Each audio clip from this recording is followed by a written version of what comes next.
Assembly में आज जबरदस्त हंगामा देखने को मिला। CPIM विधायक मोहम्मद यूसुफ तारिगामी ने स्कूलों की मनमानी और फीस का मुद्दा उठाया। तारिगामी ने कहा कि जम्मू हो या कश्मीर, प्राइवेट स्कूलों की लॉबी लोगों से फीस के नाम पर ज़्यादा पैसे वसूलती है। कई किताब जो कि स्कूल सिलेबस में ना होने पर भी लोगों से स्कूल में मजबूरन खरीदवाया जाता है। ऐसे वाक़यात को सरकार को रोकना होगा और स्कूल बोर्ड को ऐसे स्कूलों पर कार्रवाई करनी होगी। प्राइवेट स्कूल्स की जाल फैला है, जम्मू में भी कश्मीर में भी। उनका सिलेबस क्या है, कौन क्या पढ़ाता है, हमारे बच्चियों का सवाल है, बच्चों का सवाल है, उनके फ्यूचर का सवाल है। स्कूल एजुकेशन की ये जिम्मेदारी होनी चाहिए, इसको स्टैंडर्डाइज करना, इसको एक दर्जे पर लाना, एक ही सिलेबस चले, इसकी निगरानी होनी चाहिए। और इसके अलावा जो वहाँ काम करने वाले लोग हैं, ये भी देखना चाहिए फीस कितनी है। अब मनमानी ढंग से आप फीस लेंगे, एक स्कूल एक फीस, दूसरा स्कूल दूसरे फीस। ये क्या मंडी है? एजुकेशन मंडी नहीं है, ये तालीम का सवाल है। इसलिए गरीब लोगों के लिए, मिडिल क्लास के लिए भी ये एक ऑप्शन रहना चाहिए कि वह अपने बच्चों को सही तालीम, बेहतर तालीम दे सके। मैंने वही कहा। जम्मू को रुख करेंगे। ख्वाहिश हमारे साथ जुड़े हुए हैं। ख्वाहिश, स्कूलों की मनमानी का मुद्दा असेंबली में उठाया। जाहिर है कि कुछ न कुछ बात होगी जिसकी पर्दादारी है और सरकार ने अब तक इस पर ध्यान नहीं दिया।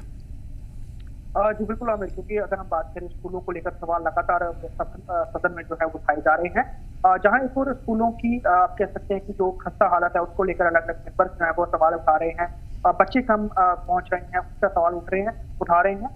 उसके साथ ही साथ जो निजी स्कूल है उसकी मनमानी को लेकर जो है वो जो कई विधायकों ने जो है सवाल उठाया। उसमें यूसुफ तारिगामी ने भी कहा कि जिस तरह से प्राइवेट स्कूल हैं वो अपनी मनमानी कर रहे हैं, अपने तरीके से। कोई स्कूल कुछ फीस दे रहा है, कोई स्कूल कुछ फीस दे रहा है। हर साल जो है एनुअल एडमिशन फीस जो है वो जबरन जो है वो अभिभावकों से ली जाती है। बहुत सारी किताबें ऐसी हैं जो कि सिलेबस में जिनका कोई उनका इंपॉर्टेंट रोल नहीं होता, लेकिन उसके बावजूद भी वो पेरेंट्स को खरीदने के लिए वो जो है मजबूर किया जाता है।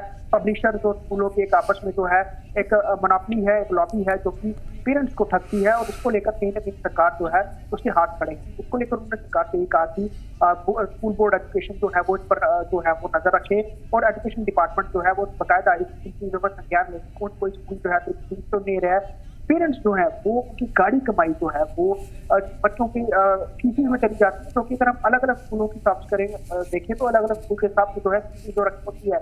तो ये एक सिस्टम बनना चाहिए। और प्राइमरी से लेकर अगर हम 8th स्टैंडर्ड तक की बात करें तो स्कूलों का एक तरह का जो है सिस्टम होना चाहिए, एक तरह का सिलेबस होना चाहिए, ताकि किताबों को लेकर कोई प्रॉब्लम ना हो। और फीस जो है वो भी जो अपने बेढंगी तरीके से ना स्कूल में खुले, उसको लेकर भी चर्चा की। इसके साथ ही साथ अगर सरकारी स्कूलों की बात करें तो उनके कुक्स को लेकर भी बात उठाई गई कि 1,000 रुपया तो मंथली मिलता है, तो ये बहुत नाकाफी है। इसका मुद्दा भी जो है तारिगामी ने उठाया कि ये लोग क्या करेंगे, कैसे अपना गुजर बसर करेंगे, ये सरकार को सोचना होगा। लेकिन महंगाई के समय में सिर्फ 1,000 रुपया कुक्स को जो है जो कि मिड डे मील बनाते हैं उसको दिया जा रहा है। ये एक मुद्दा बहुत अहम उठाया। निजी स्कूलों का मुद्दा भाई, सरकारी स्कूलों को कई सारे मुद्दे जो है वो सदन में उठे और एजुकेशन सिस्टम को दुरुस्त करने की जो है सरकार से अपील की। जी बिल्कुल। इससे पहले एडमिनिस्ट्रेशन ने एक टारगेट तय किया था कि स्कूलों में ख़ास तौर पर सरकारी स्कूलों के इंफ्रास्ट्रक्चर को, एजुकेशन को इतना मजबूत किया जाए कि लोग प्राइवेट स्कूल को छोड़ करके सरकारी स्कूलों में एडमिशन लेंगे। और इसको बार बार प्रचार प्रसार के जरिए दिखाया भी गया था कि बच्चे ऐसा कर रहे हैं। उसका क्या हुआ? उस प्रोग्राम का कहाँ तक पहुँची वो बात? देखिए आमिर, जो बातें कही जाती हैं वो जमीन से असल में होती है। अगर हम अभी भी सरकारी स्कूलों की हालत की बात करें तो बहुत ज्यादा खराब है। हालांकि सरकारी स्कूल के टीचर तो हैं वो लाखों रुपए तनख्वाह जरूर लेते हैं, लेकिन वहाँ पढ़ने वाले बच्चों की तादाद बहुत कम है, उनका जो रिजल्ट है वो अच्छा नहीं है। और जिस कारण जो है पेरेंट्स ज्यादातर प्रेफर करते हैं अपने बच्चों को प्राइवेट स्कूल में पढ़ाना। अभी भी यहाँ पर सरकारी स्कूलों के ऊपर बहुत कुछ करना बाकी है। सरकार दावे तो बड़े बड़े करती है लेकिन जमीन पर वो नजर नहीं आ रहा है। जिस कारण बड़े सारे विधायकों का अपने डिस्ट्रिक्ट से सरकारी स्कूलों को लेकर जो है लगातार सवाल आते हैं। कहीं बिल्डिंग खराब है, कहीं टेस्ट नहीं है, कहीं टीचर नहीं है, कहीं एक टीचर जो है वो 30 क्लासों को एक साथ पढ़ा रहा है। बहुत बड़े प्रॉब्लम्स हैं, बहुत दिक्कतें हैं। और जो जम्मू कश्मीर पहाड़ी क्षेत्र है, बच्चे कई किलोमीटर स्कूलों में जाते हैं और उसके बावजूद भी उनकी पढ़ाई इस तरह से नहीं होती है कि अगर वो 10वीं या 12वीं कर भी लें तो उनको अच्छी नौकरी मिल पाई। ये बहुत ज्यादा कंसर्निंग है और अलार्मिंग भी है कि अगर सरकार एजुकेशन सिस्टम को दुरुस्त नहीं करती है तो जम्मू कश्मीर का जो युवा है उनका जो एक भविष्य है वो अंधेरे में ही बना रहेगा, खासतौर पर सरकारी स्कूलों में तालीम हासिल करते हैं। तो बहुत कुछ सरकार को करना होगा इसको लेकर।